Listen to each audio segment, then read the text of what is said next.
This is Gary Geiman with the Dominate the Day podcast. The purpose of this podcast is to help you get 1% better in your business, provide clarity, and give you some ideas that will help you grow your business. If you're ready to dominate the day, let's go. Dominate the day, that's what we're about to do. If you don't want to dominate, then this podcast ain't for you. But if you are, then keep listening, cause every single damn day, the mission is to dominate. You already know we're here to dominate the day. So if you want to dominate every day, then let's go, it's time to grow. This is another episode of Dominate the Day.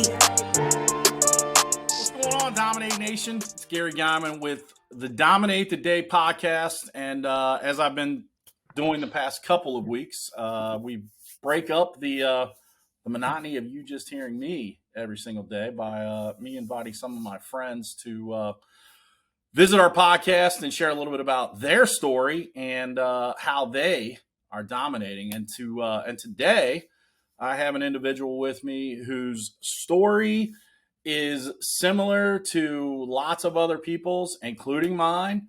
And it just drives home the point that if you take massive, massive action, because that's what this guy does every single freaking day, that you can get to the level of success that you want. But the key there is you got to take action.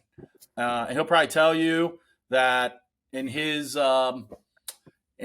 journey, he has lots of people that reach out to him and ask him for advice. And it all comes down to one thing: if they're going to be successful or not, is they're going to do the action. You do the work, you can see the results. You don't do the work, then you're going to be bitching and moaning and wishing. But today, from Asheboro, North Carolina, we have the owner of Paul Brothers Soft Wash, Mr. Kevin Paul. Welcome to the show, Kevin.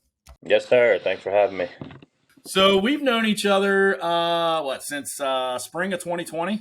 2020, down in Myrtle Beach, February of 2020. Yeah, so about a month before COVID decided to shut us down. And so you had been in business how long when we met? So I wasn't even full-time. I was still part-time. Right around when we met is when I decided to take it full-time. So I was doing it about 4 years part-time. Okay. Man, and then COVID hit. Scared the shit out of me. Didn't know what to do, but yeah. You know, for the cleaning industry, it elevated. So yeah, I mean, I can tell you, like at the time, we probably worked for about 40 contractors, and crazy enough, that Friday, March the 13th, Friday the 13th, I had a live event at my location with people that you know, Dave Carroll, Jamie Schmidt, and on that Saturday, Dave had an early flight on Saturday, and then me and my wife took Jamie out to eat, and it was like noon, 1 o'clock. And, you know, there's college basketball on. It was actually the last college basketball games. And we're at this restaurant. We're sitting at a bar eating, and, you know, Jamie's like, I wonder if they're going to like really do like, you know, because there was that talk. Stuff's going to get closed down. And in fact, like California, I think, and Washington had kind of already started that process. We're getting a little worried, right? And then March the 16th, I don't know when it was in North Carolina, but March the 16th, our governor like shut everything down that evening. And then, you know, we're right across the river from Ohio. Ohio kind of played into the same thing right after that. And it got a little dicey. I'll be honest with you. I'm not somebody that has a lot of fear because I've been through a lot of shit in my life. I was worried. I was worried. I was thinking of ways to pivot to be able to still make money because I thought we were going to have a mass cancellation within the next like 2 weeks. And I only had 2 people cancel because of that. So I feel you, man. I was like, I look at it this way, dude, and I don't know how you feel about it. You can tell me, but if you can get through something like that, there's not many things you can't get through. What do you think? Oh, I feel you. Yeah. I mean, like you were saying, I was working at a full-time job, so I was secure. Everything was good. You know, outweighed my options, took on the cleaning industry, and everything was getting shut down. Yeah. Shut down. Essential this, essential that. I didn't know if we were considered essential or what we were. Yeah. Well, So, I mean, in I North got family to Carolina, feed. you had you had a couple of different issues similar to what we dealt with in Kentucky.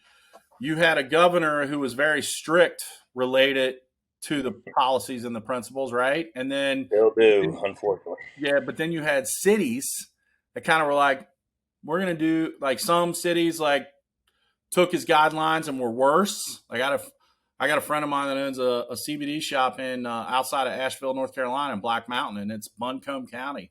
And Buncombe County was like, well, we're going to take the North Carolina governor's guidelines and we're going to times them by 10. Like, we're going to make it worse.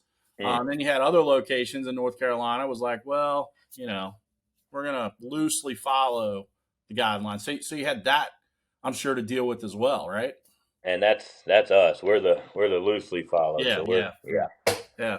So you mentioned you had a full-time job. You went through that process of working this side thing for 4 years, and then decided to take the plunge.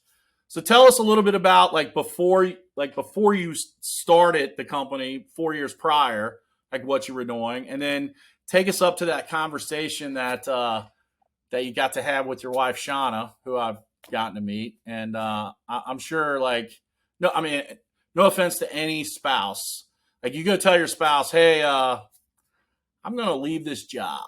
Like, there's a little bit of angst, right? A little bit of concern, that kind of thing. So take us to before you started the company and take us up to that conversation, that decision.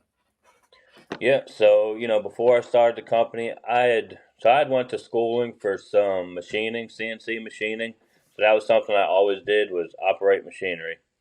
I was working at a furniture company because North Carolina, it's furniture capital of the world. Yeah. So I'm in this furniture company and did a little bit of schooling, got a certificate in CNC machining, and it was a good job. It's boring, repetitive, same shit every day, pushing buttons. I got into a little bit of the programming end, so I was a little more higher grade than just pushing the button. But again, same shit every day. Clock in, clock out. Buzzer tells you when to take a break, when to take your lunch.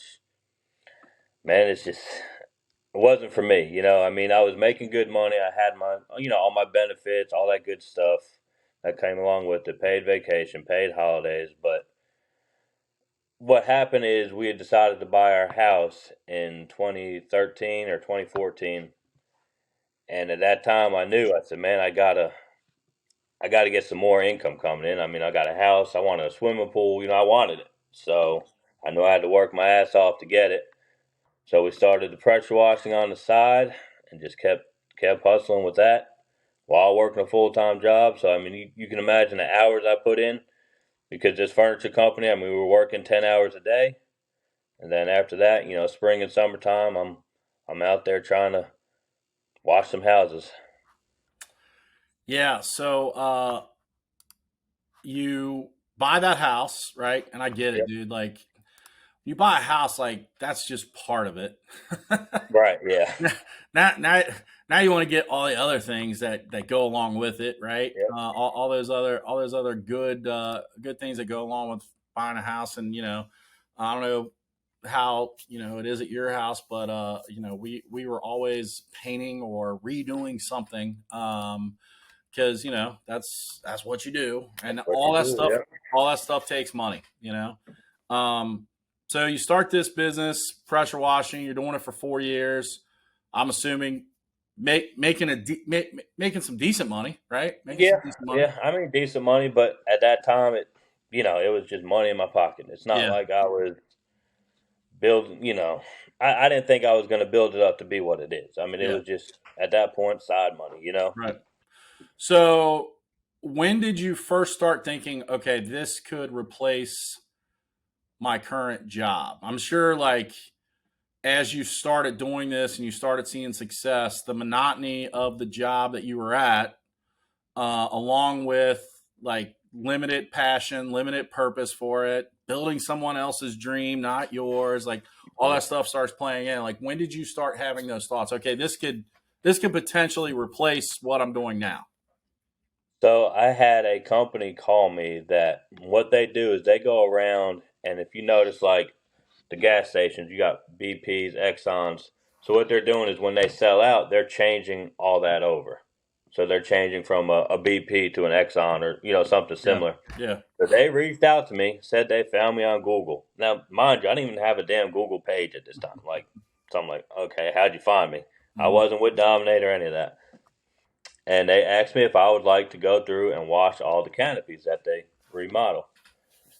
So, this was North Carolina, South Carolina, Virginia.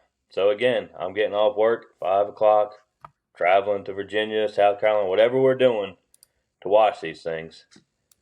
And at that point, it just started to, I just started to see it. I said, man, there's opportunity here, and it just clicked. I said, I got to do it. I mean, because it was way too much. I mean, getting home at 1, 2 in the morning, waking up at 5 or 6 to go to this other job. Like I said, wife, kids, dog, house. I just had to make the choice, man. So it just hit me. I said, I can do it now. Yeah. I said to myself, I can do it. So when was that? Like, what part was that? 2019 or was that That was 2020? that was 2019. Yep. Yeah. The end of October of 2019 is when I quit the furniture company. Now, my dad was running his own business, so I would help, especially in the wintertime. He had a weatherization thing, so I Okay. would help him. Yeah. But he gave me the flexibility to where if I had a job to do, I can go do You could that go do job. it. Yeah. Yeah, Yeah. yeah. Okay. And then Um. 2020, we went down to that Myrtle Beach, and I said, look, this is it. We're investing. Yeah. I invested time and money into it. I just got to go with it. So you get around people that are kind of doing what you want to be doing, right? You Right. start seeing that. Yeah. That's pretty powerful. Your wife was with you, right? She was. She had a job too, so that was a Yeah. little bit of mental security. Not Absolutely. much, I mean, but Absolutely. So she's seeing some of the same things you're seeing, beginning, I guess, to buy into it as well. right. So before March 2020, let's talk about how you felt coming out of that event. Like, what did that event do for you more than maybe, just getting information or finding out about the latest cleaning tools, equipment, all that? Like, what were some of the fundamental things you took away from that event? Well, I mean, just like I said, meeting and talking to other people that were pretty much in the same situation. Because I mean, I feel like mostly everybody I met at that event was in the same boat as me. Like, yeah, we're still working this regular job and doing this part time, and I said I got to do it. I got that mindset when I set myself to something. Damn, I'm going to try everything I can to do it. Right. And I mean, like you said, just the monotony of the same. And it got to the point where they started changing management and this and that. So I was already going to get out of there. It Yeah. was just a matter of how and when. And I'm glad I did it on my own terms because once COVID hit and they got so strict, they probably would end up firing me anyways because Yeah. I wasn't all for that. He wasn't complying. Yeah, I wasn't going to comply with all that. Yeah. So, but yeah, I mean, just that event, just talking to other people in similar situations. Yeah. Yeah. Very, very motivational to see, the different levels of business ownership. People that are doing it on the side, people that have left and started doing it on their own, and then people that have been doing it on their own for a while. Right. We had a similar projection because the first 2 years we both had jobs, and I like there was no way I was leaving my job because it paid way too much money. Yep. But then I got fired, so and they gave me severance for 9 months. So it was like, thank you. Yeah, I'll take that. But like when we started the pressure washing business, it was my fourth business, and or fifth business, I take it back. And when I had left the mortgage industry in 2007, because of the feeling and the pain, because that business went out. Like I didn't. This wasn't a sale. This wasn't a closing. Anything. Like the business went out, and it was painful. And And I honestly, dude, like for 2 years, I was like, I don't want to ever own a business again, ever. Like, I was going to go do shit. Like here was my retirement plan. I'm 50 years old, right? I coached basketball at the time, high school basketball. So my goal was I was going to go back, get my master's degree, which actually the company I worked at, they were paying for that. So I was going to school, getting a master's degree. I was traveling my ass off. And my goal was this. I was going to get my teaching certificate. When I turned 50, I was going to teach, and I was going to coach basketball. Well, I turned 50 in October. And I love basketball. In fact, I'm going to watch a regional championship tonight, high school basketball game. I still love basketball. I don't ever want to coach again because I'm not a fan of parents. And I would kill myself if I had to teach. Like I do not. I'm like I am so thankful that my mind got shifted, and it did. It got shifted because for a 2.5-year period, I was building somebody's dream and realized I'm building their dream, and they don't give a shit what I'm doing for them. They just care about their dream, and that's when my mind went back to, okay, I got to figure something out. So you being where you're at, around like-minded people, that combination of, hey, trying to do the same thing you're doing, hey, I'm doing what you're trying to do, and I've done what you're doing and still making it. All that has to be motivational in that, you know what, I can do this. Yep. Right? Exactly. Yep. So take us through like 2020, 2021, 2022, and now. Like, how has your business changed or metamorphosed? Not just revenue, but how has the business changed to where, because I know like you've went through some major changes, some good, really good things that you've adopted. And like this year, your focus is pretty, is going to be life altering as well. So tell us about that journey and that metamorphosis. So yeah, 2020, I'm out there on the truck every day, every job, wearing all the hats, answering the phones, the whole 9 yards. Um, just getting out there, getting a name for ourselves. No equipment. Not trying to get into all the equipment mess, but I mean just basic equipment out there. Like I said, just busting ass, knowing that this is what I want to do. We're gonna make it happen. Yeah. Yeah. Not really ranking on Google, no official website, none of that stuff.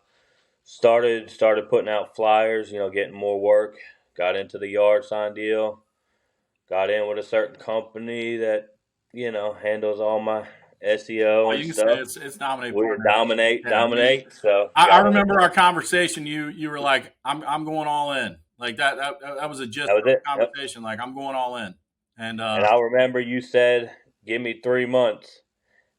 Yeah. And it seems like from that day to 3 months, because I think I told you before, and I'll say it again, I was going to fire you because I was like, man, nothing's happening. And it's like that day I said that, the phone started ringing, the emails coming in, and I said, shit, I guess it works. Yeah.